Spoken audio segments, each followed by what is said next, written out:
네, 반갑습니다. 김포도입니다. 직장인이면 매년 정기적으로 건강검진을 하지 않습니까? 그래서 내 몸에 어떤 부분이 문제가 있고 어떤 부분이 정상인지 파악하는 것처럼 조직도 마찬가지입니다. 우리 조직의 조직 운영성에 발생할 수 하는 문제점들이 어떤 거 있고 우리 조직이 잘하고 있는 건 어떤 거인지 파악하는 게 조직문화 진단입니다. 그래서 매년 기업체는 정기적으로 조직문화 진단합니다. 보통 대기업 같은 경우는 삼성, LG 같은 경우는 이번 평가에 반영하기 위해서 한 9월달 정도 합니다. 그래서 이번 평가에 이제 하반기에 반영하는 것처럼 매년 정기적으로 하는 거예요. 그래서 어떤 큰 회사는 한 30년 하는 회사도 있고 어떤 40년 동안 하는 회사도 있습니다. 그렇지만 중요한 게 조직문화 진단을 통해서 우리 조직에 어떤 문제가 있는지, 이 어떤 문제라는 거는 요겁니다. 이거 핵심 이슈.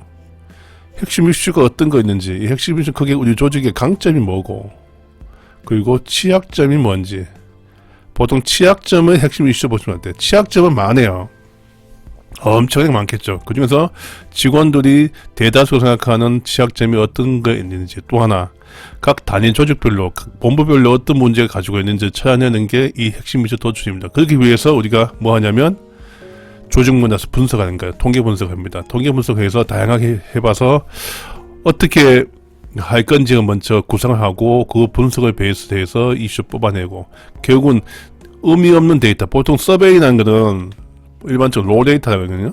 이 로 데이터는 뭐 2, 3, 2, 5 이렇게 의미 없는 데이터예요. 의미 없는 데이터를 통계 분석을 통해서 의미가 있게끔 하는 게 이 서베이 분석입니다. 그래서 서베이 분석도 이 정도 다양한 분석도 있지만 이 진단 툴을 가지고 어떻게 분석할 건지에 대해서 블랭크 차트 보고서를 만듭니다. 그걸 만든 다음에 그걸 가지고 분석을 해야지만 시행착오가 줄입니다. 결국은 이 시행착오도 어떻게 줄이면서 짧은 시간에 핵심 이슈 보충할 수 있을까? 근데 일반적으로 보면 요거 짧게 4주, 한 5주만 다 할 수 있습니다. 그래서 뭐 설문 문제가 작으면 3주 만에 끝날 수 있죠. 보통 개발 같은 경우는 설문지 개발 같은 경우는 그냥 1주 또 보시면 돼요. 그러니까 아무것도 없는 상태가 아니고 이 정도 그 컨설팅 회사가 보유한 조직문화 진단 툴을 가지고 고객수 맞게끔 컨버전스 하는 거죠. 그 디자인 하는 게 1주, 그 다음에 설문조사 한 1.5주, 그럼 통계분석 1주, 그럼 핵심 이슈 도출까지 한 2주면 다 할 수 있습니다. 자, 지금부터 상세하게 좀 설명을 드리겠습니다. 자, 그러면 조직문화 진단할 때 서베이 분석부터 핵심 이슈 도출까지 몇 주가 걸리냐. 진단지 개발까지 포함해서 말씀드리면 짧게는 4주, 길게는 5주 걸립니다. 일반적으로. 정식으로 했을 경우 이야기입니다. 자, 그러면 여기 화면에 있는 것처럼 스텝 1, 2, 3가 있는데 진단지 개발도 사실 이게 한 1주 정도 걸립니다. 1주. 자, 그러면 요즘은 그 진단지를 이게 뭐 이론은 베이스 경제학자가 제시한 모델을 가지고 진단지를 개발하지 않습니다. 왜? 그거는 기본적으로 안 하는 추세입니다. 언제 한 10년, 한 10년, 20년 정도 된 것 같아요. 대다수 기업은 우리 회사에 맞게끔 진단지를 개발합니다. 개발하는 어떻게 하냐면 보통 컨설팅 펌은 이 진단지가 이렇게 있습니다. 이렇게 있는데 이 모델을 가지고 고객사에 맞게끔 리디자인합니다. 그냥 문구도 제거할 건 제거하고, 그 다음에 뺄 거 빼고, 그 다음에 추가하고, 그 다음에 문구 수정. 기본적으로 프레임 먼저 설문지 구조부터 합의해야 됩니다. 구조를 결정하고, 문항을 결정해서 문항 수정해서 하는 게 하는데, 일반적으로 한 50개, 짧게는 50개 문항, 뭐 길게 70개 문항 정도 합니다. 자, 그럼 설문지 개발됐다 하면 이게 보통 1주만 다 끝납니다. 그리고 온라인 설문. 기본적으로 온라인 설문은 말 그대로 이메일로 설문 시스템에서 탑재시켜가지고 그거 이제 그 직원들이 한 3,000명한테 쫙 보내는 거예요. 그 테스트 하는 건데 보통 이 설문지 탑재하고 테스트까지 하는데 이틀 보시면 될 것 같아요. 이틀 정도 보시면 될 것 같고 그 설문 탑재 가지고 각 구성원들 메일 쫙 보냅니다. 그래서 메일 보내서 설문 응답해서 답변 보통 3박 4일 정도, 한 4일 정도 하는데, 3박 4일 하면 기본적으로 응답률이 낮아요. 그래서 이틀 더 2, 3일 더 연장해서 한 일주일 정도 한다 보시면 될 것 같아요. 그래서 매일 동안 그 각 단위 조직별로의 응답률을 집계합니다. 집계해서 고객사한테 보내고 고객사 그 가지고 이제 챌린지 독려하는 거죠.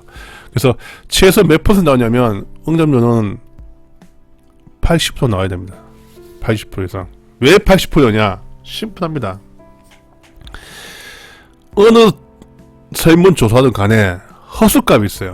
허수값이 뭐냐?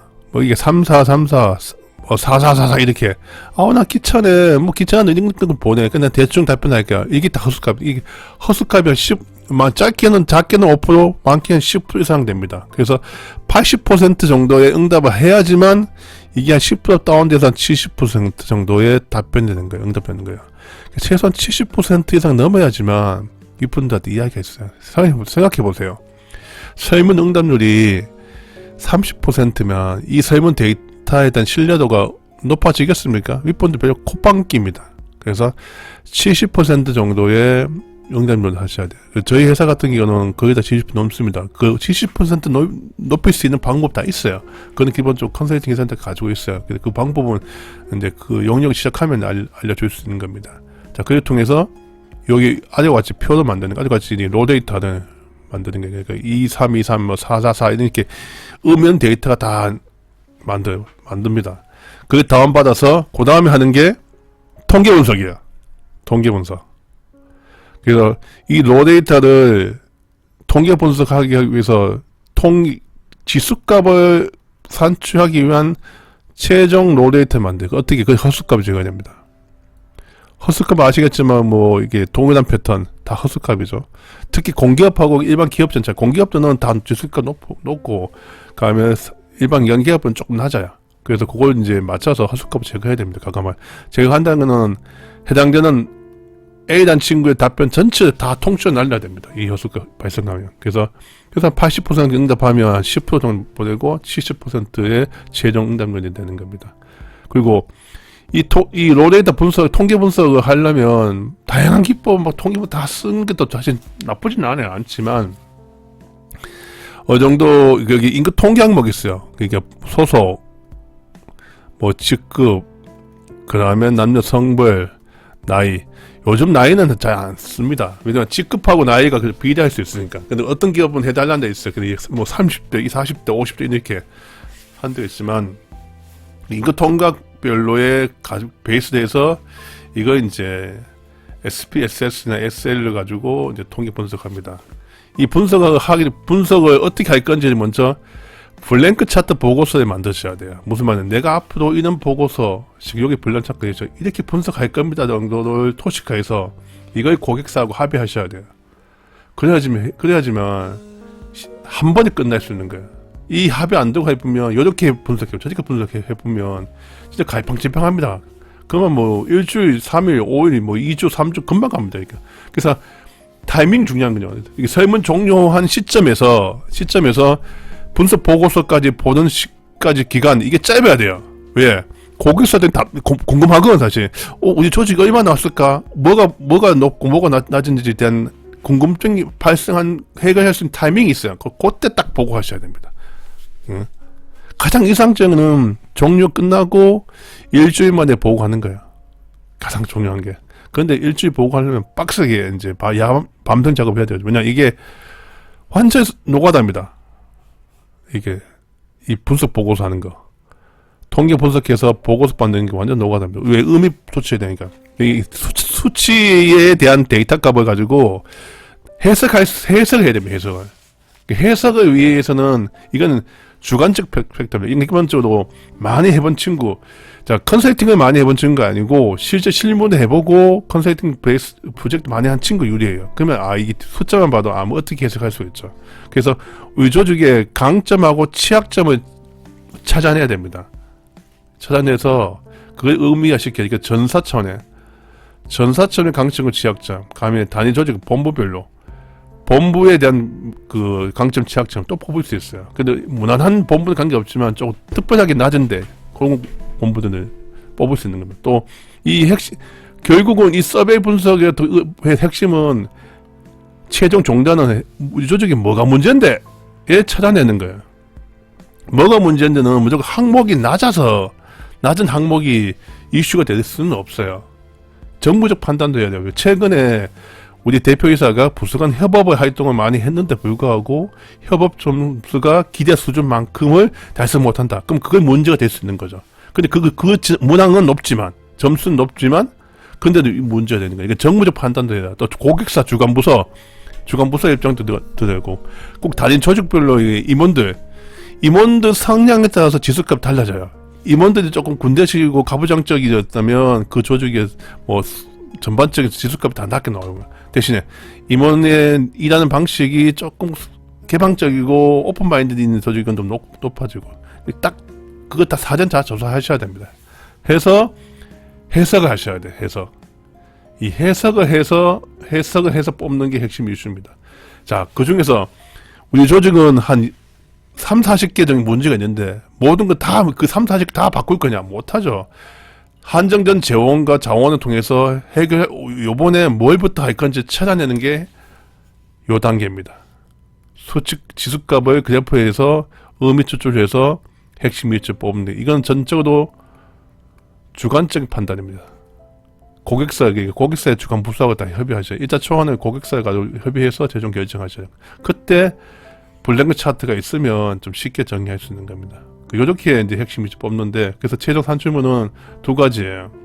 풀패키지 보고서하고 요약 보고서. 풀패키지 보고서는 전체 풀패키지 보고서였어요. 몇 페이지 하면 한 80페이지 돼요, 보통.